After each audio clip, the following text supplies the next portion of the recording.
Good morning everyone. आज का हमारा टॉपिक है chemical reactions and equations, class 10th chemistry का चैप्टर फर्स्ट है। एमसीक्यूज हम इसके स्टडी करेंगे आज, रिवीजन करेंगे आज हम एमसीक्यूज का, जो एनसीईआरटी एग्जाम्पलर से एमसीक्यूज मैंने उठाए हैं।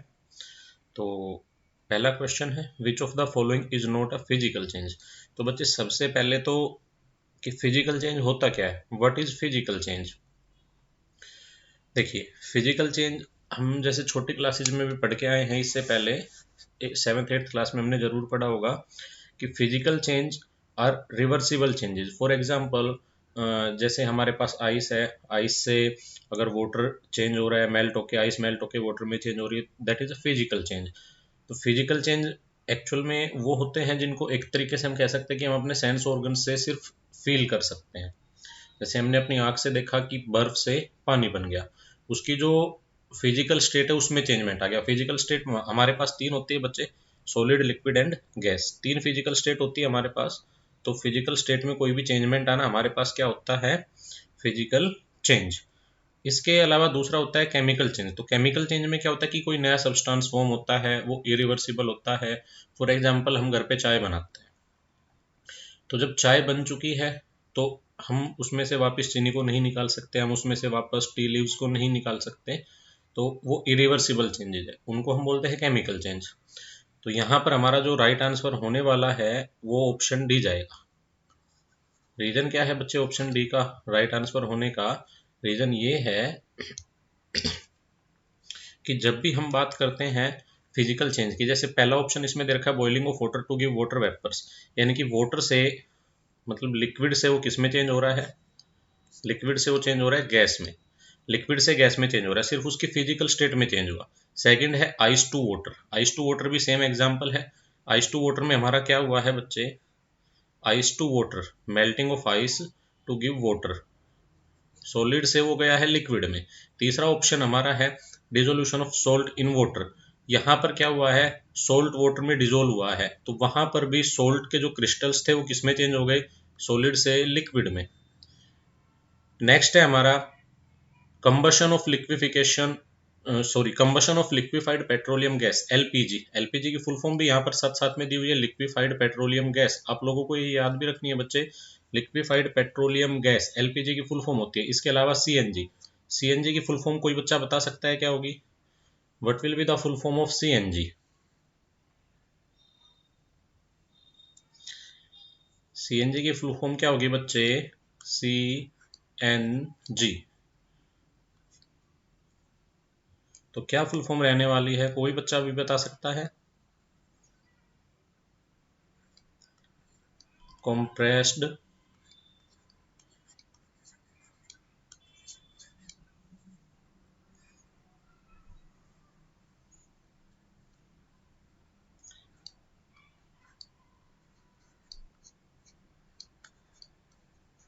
Natural gas. सीएनजी की फुल फॉर्म क्या होती है, कंप्रेस्ड नेचुरल गैस। अब इसी में से एक क्वेश्चन हम और निकालेंगे कि एलपीजी में कंपोनेंट्स कौन कौन से होते हैं। तो बच्चे एलपीजी में जो मेजर कंपोनेंट होता है, मेन कंपोनेंट होता है, वो होता है हमारे पास butane, C4H10, which is alkane, saturated hydrocarbon, जो हमें क्लीन फ्लेम भी देते हैं। तो कंबशन ऑफ एग्जाम्पल यहाँ पर हमारा होने वाला है right answer, which is not a physical change because it's a chemical change. तो आई होप सबको ये आंसर समझ में आया होगा। अब चलते हैं क्वेश्चन नंबर सेकंड की तरफ।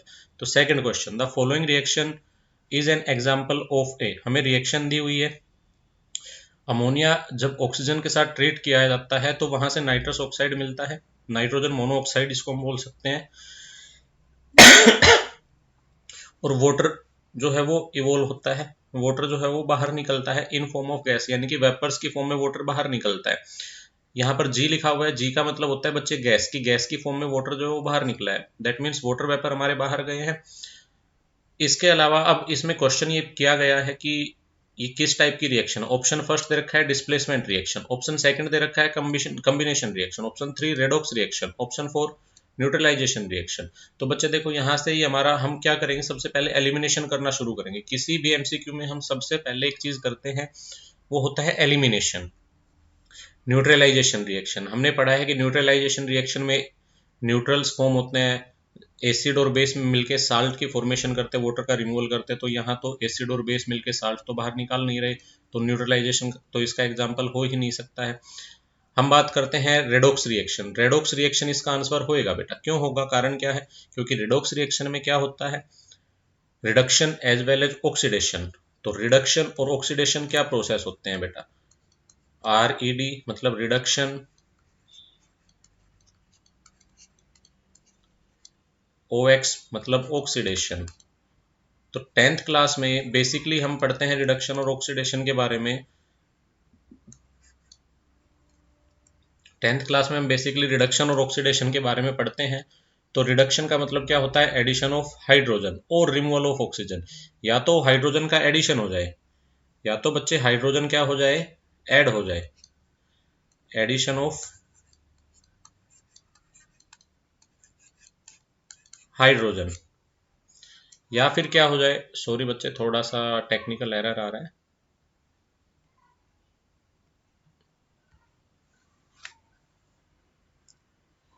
या तो एडिशन किसका हो जाए,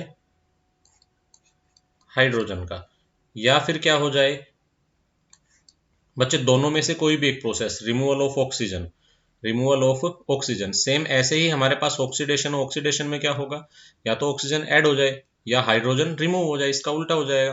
तो यहां पर देखिए क्या हो रहा है, जो NH3 है, अमोनिया है, NH3 होता है बच्चे अमोनिया, तो अमोनिया से ये क्या बना है बच्चे, अमोनिया में से देखो यहां से हम कह सकते हैं कि नाइट्रोजन का जो अमोनिया है उसमें से हाइड्रोजन का रिमूवल होके ऑक्सीजन का एडिशन हुआ है। तो addition of oxygen, oxidation reaction. Second, oxygen जो है, ऑक्सीजन क्या बन गया है बेटा, वाटर बन गया है। यानी ऑक्सीजन का एक ऑक्सीजन तो नाइट्रोजन के पास चला गया, दूसरा ऑक्सीजन वाटर में चला गया, वो हाइड्रोजन के साथ जाकर ऐड हो गया है। तो यहां पर ऑक्सीजन हाइड्रोजन के साथ तो ऐड हुआ, लेकिन ऑक्सीजन खुद में से तो रिमूव हो गया ना। तो यहां ऑक्सीजन का एडिशन हुआ है नाइट्रोजन में, यहां ऑक्सीजन का रिमूवल हुआ है। So this will be redox reaction. And second, combination reaction तो हो ही नहीं सकते, क्योंकि कॉम्बिनेशन का मतलब तो आप लोग अच्छी तरीके से समझते हो, कोई भी दो चीज आपस में कंबाइन करना, कोई भी दो सब्सटेंस आपस में कंबाइन करके जब एक नया प्रोडक्ट फॉर्म करते हैं जिनकी प्रॉपर्टी अलग होती है दोनों एलिमेंट्स से, या दो सब्सटेंस जो हमने लिए हैं उनसे, रिएक्टेंट की प्रॉपर्टी से अलग हो जाए प्रोडक्ट की प्रॉपर्टी, तब हम उसको बोलते हैं कॉम्बिनेशन रिएक्शन। एक नया प्रोडक्ट जब फॉर्म होता है उसे केमिकल रिएक्शन भी बोला जाता है बच्चे। डिस्प्लेसमेंट रिएक्शन, जिसमें क्या होता है कि डिस्प्लेस कराया जाता है, डिस्प्लेस किसका कराया जाता है बच्चे, अगर हम मेटल डिस्प्लेसमेंट की बात करते हैं तो high reactive metal less reactive को डिस्प्लेस कर देती है। वहीं अगर हम बात करते हैं सिंपली डिस्प्लेसमेंट की, जैसे यहाँ पर क्या हो रहा है कि हाइड्रोजन जो है वो लेस रिएक्टिव है than oxygen, hydrogen is less reactive than oxygen, that's why oxygen will displace hydrogen from ammonia. Oxygen ने यहाँ पर क्या किया है, हाइड्रोजन को डिस्प्लेस कर दिया, ऑक्सीजन ने क्या किया, हाइड्रोजन को डिस्प्लेस कर दिया। किस में से डिस्प्लेस कर दिया बच्चे, अमोनिया में से डिस्प्लेस कर दिया।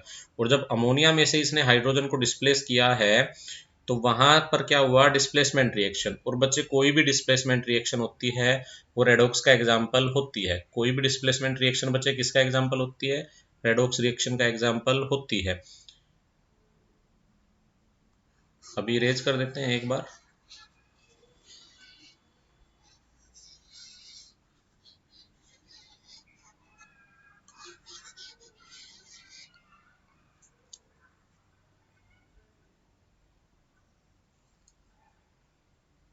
फर्स्ट क्वेश्चन का आंसर था कंबशन, सेकंड का आंसर हो गया बच्चे फर्स्ट और थर्ड। तो फर्स्ट और थर्ड जिस भी ऑप्शन में, option B, option B is the right answer for question number second. शायद ये आपको भी ठीक से दिख नहीं रहा होगा, वापस से रेड कलर लेते हैं। नेक्स्ट है बच्चे, which of the following statements about the given reaction are correct, कि इनमें से कौन सी रिएक्शन, कौन सी स्टेटमेंट जो है इस रिएक्शन के बिहाफ पर ठीक होगी। तो देखिए यहाँ पर हो क्या रहा है बच्चे, सबसे पहले तो आयरन रिएक्शन किसके साथ कर रहा है, हमें लिखा तो मिल रहा है वाटर H2O, बट बेटा यहाँ पर G लिखा हुआ है, G का मतलब है वाटर इन गैसीय स्टेट मीन्स स्टीम। इसका मतलब क्या है बच्चे, स्टीम, कि वाटर जो है, सॉरी, आयरन जो किसके साथ रिएक्शन कर रहा है, स्टीम के साथ।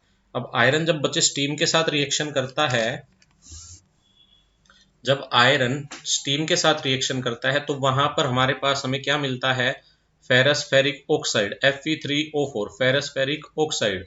बच्चे आयरन की रिएक्शन वाटर के साथ अलग अलग कंडीशन में होती है, आपने पढ़ा भी होगा chapter 3 metal and non metal में, आयरन की reaction with water, iron water के साथ डायरेक्ट रिएक्शन तो कभी करता ही नहीं है, वो हमेशा किसके साथ रिएक्शन करता है बच्चे, स्टीम के साथ रिएक्शन करता है। और जब आयरन स्टीम के साथ रिएक्शन करता है तब हमारे पास फेरस फेरिक ऑक्साइड बनाता है, जिसका फॉर्मूला होता है Fe3O4, और वहां से प्लस हाइड्रोजन गैस को वो बाहर निकालता है।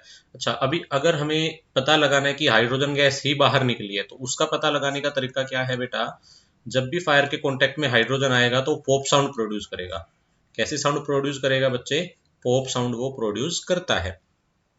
तो यहां पर हमारा ऑप्शन फर्स्ट है, iron metal is getting oxidise. अब देखिए यहाँ आयरन था, इसमें ऑक्सीजन का एडिशन हुआ, देन हमारा first option will be correct कि आयरन जो है वो ऑक्सीडाइज हो रहा है।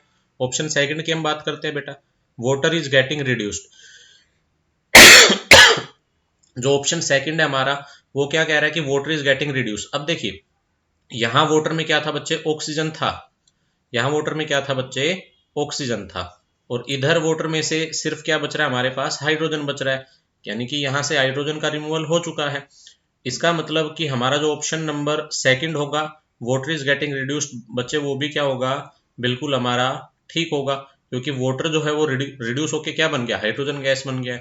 नेक्स्ट ऑप्शन है बेटा, water is acting as an oxidising agent. बेटा ये आंसर गलत रहेगा हमारा, बच्चे गलत क्यों रहेगा, कारण क्या है, क्योंकि जो ऑक्सीडेशन करवाता है और खुद का रिडक्शन कर देता है उसको हम कहते हैं बच्चे ऑक्सीडाइजिंग एजेंट। कोई भी स्पीसीज जो खुद का तो क्या करा ले, रिडक्शन करा ले, और किसी दूसरे एलिमेंट को या किसी दूसरे कंपाउंड को ऑक्सीडाइज करा दे, वो क्या कहलाता है बच्चे, ऑक्सीडाइजिंग एजेंट। तो बड़ा ही इंटरेस्टिंग क्वेश्चन था ये, और बहुत ही इंपॉर्टेंट क्वेश्चंस में बेटा इसकी गिनती होती है, क्योंकि फर्स्ट चैप्टर जो आपका केमिकल रिएक्शन इक्वेशन है, बाकी उसमें सब चीजें सिंपल है, बच्चे रेडॉक्स में जाके थोड़ा कंफ्यूज हो जाते हैं, इसलिए इंपॉर्टेंट क्वेश्चंस में इसकी गिनती की जाती है। इसलिए अब इसका राइट आंसर हम देखते हैं, option first, option second and option fourth. First, second और फोर्थ किस ऑप्शन में जा रहे हैं, ऑप्शन सी में हमारा ये आंसर हमें दिया हुआ है, इसका मतलब सी इज द राइट आंसर। अपने नेक्स्ट क्वेश्चन की तरफ बढ़ते हैं बेटा, क्वेश्चन नंबर 4।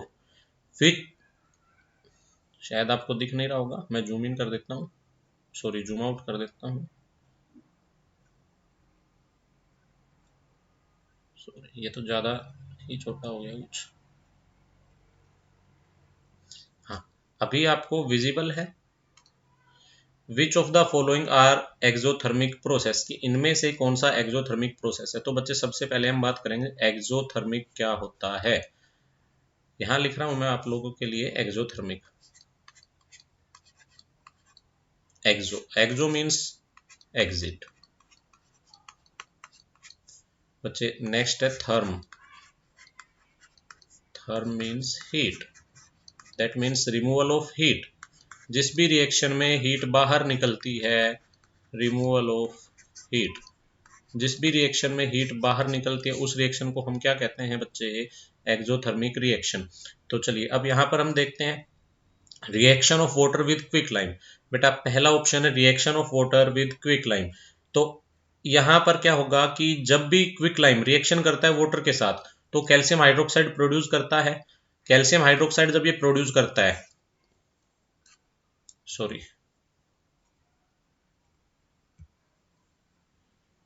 हम बात करते हैं बेटा क्विक लाइम। क्विक लाइम हमारे पास होता है कैल्शियम ऑक्साइड। जब भी ये वाटर के साथ रिएक्शन करता है तो कैल्शियम हाइड्रोक्साइड प्रोड्यूस करता है और साथ में बच्चे हीट भी प्रोड्यूस होती है। देखिए ये रिएक्शन एक्सोथर्मिक के साथ साथ कम्बिनेशन रिएक्शन का भी एग्जाम्पल है, जैसे अभी ऊपर कम्बिनेशन रिएक्शन का जिक्र हुआ था बच्चे। फॉर एग्जाम्पल कैल्शियम ऑक्साइड, कोई भी एलिमेंट है ए, इधर से सॉरी कोई भी कंपाउंड ए माना, ये बी माना, दोनों ने मिलकर क्या बना दिया, ए बी बना दिया। अब बच्चे कैल्शियम ऑक्साइड की प्रॉपर्टीज अलग है, वाटर की प्रॉपर्टीज अलग है, और कैल्शियम हाइड्रोक्साइड जिसको हम स्लेक्ड लाइम, लाइम वाटर भी बोलते हैं, इसकी प्रॉपर्टीज हमारी अलग हो जाएंगी। तो नया सब्सटेंस फॉर्म हुआ, न्यू सब्सटेंस फॉर्म हुआ, दो रिएक्टेंट थे, दोनों ने आपस में मिलके एक नया प्रोडक्ट बना दिया, उसे हम बोलते हैं बच्चे कम्बिनेशन रिएक्शन। यहाँ पर हम बात कर रहे हैं एक्सोथर्मिक रिएक्शन की। तो एक्सोथर्मिक का प्रोसेस क्या होगा बच्चे, जिस रिएक्शन में हीट बाहर निकलेगी, तो इस रिएक्शन में हीट इवोल्व होती है। देखिए ये एक बेसिक सा एग्जांपल है बेटा, जैसे चूना पाउडर होता है, उसको जब हम पानी में डिजोल्व करते हैं तो उसमें से बबल्स की फॉर्मेशन होनी शुरू हो जाती है, इसका मतलब हीट वहां से बाहर निकल रही है। और जिस भी रिएक्शन में बच्चे हीट बाहर निकलती है वो एक्सोथर्मिक का एग्जाम्पल होता है। सेकेंड ऑप्शन है बेटा इसमें डाइल्यूशन ऑफ एसिड, ये भी हमारा आंसर होने वाला है, डाइल्यूशन ऑफ एसिड भी हमारा आंसर होने वाला है। रीजन क्या है बच्चे डाइल्यूशन ऑफ एसिड, जब भी हम एसिड का डाइल्यूशन करते हैं, डाइल्यूशन जब भी प्रोसेस किया जाता है तो डाइल्यूशन में क्या होता है बेटा, डाइल्यूशन एक ऐसा प्रोसेस है जिसमें हमेशा हीट बाहर निकलती है, हीट इवोल्व होती है, टेम्परेचर हमेशा इंक्रीज होता है। जिस भी एपरेटस में, फॉर एग्जांपल किसी टेस्ट ट्यूब में जब डाइल्यूशन प्रोसेस किया जाता है तब वहां टेम्परेचर उस एपरेटस का हमेशा इंक्रीज हो जाता है। दैट मीन्स ये भी हमारा आंसर रहने वाला है। सॉरी। तो नेक्स्ट ऑप्शन हमारा है इवापोरेशन ऑफ वाटर। अब इवेपोरेशन ऑफ वाटर की अगर हम बात करें तो बच्चे इवेपोरेट होना मतलब, इवेपोरेट होने का मतलब क्या है कि वेपोरेशन सॉलिड, सॉरी लिक्विड से किस में चेंज हो रहा है, गैस में चेंज हो रहा है। अब लिक्विड से गैस में चेंज हो रहा है तो वो हीट ले रहा है, हीट दे नहीं रहा, यहाँ हीट को एब्जॉर्ब किया जा रहा है, हीट का एब्जॉर्प्शन हो रहा है। दैट मीन्स ये हमारा आंसर नहीं रहेगा। नेक्स्ट है सब्लिमेशन ऑफ कैम्फर, ये भी बेटा इसी तरीके का एग्जांपल है। वैसे भी हमारा ऑप्शन हमें मिल चुका है। रीजन क्या है, क्योंकि देखिए आंसर में सिर्फ दो दो ऑप्शन ही हमें गिवन है, तो ऑप्शन ए जो है वो फर्स्ट और सेकंड दोनों को ओबे कर रहा है। दैट मीन्स हमारा option A is the right answer, option A will be the right answer. तो बच्चे इसी तरीके से हम रोज कुछ ना कुछ नया स्टडी करते रहेंगे। आज के लिए 4 ही क्वेश्चन है, आई होप आप लोगों को समझ में आए होंगे।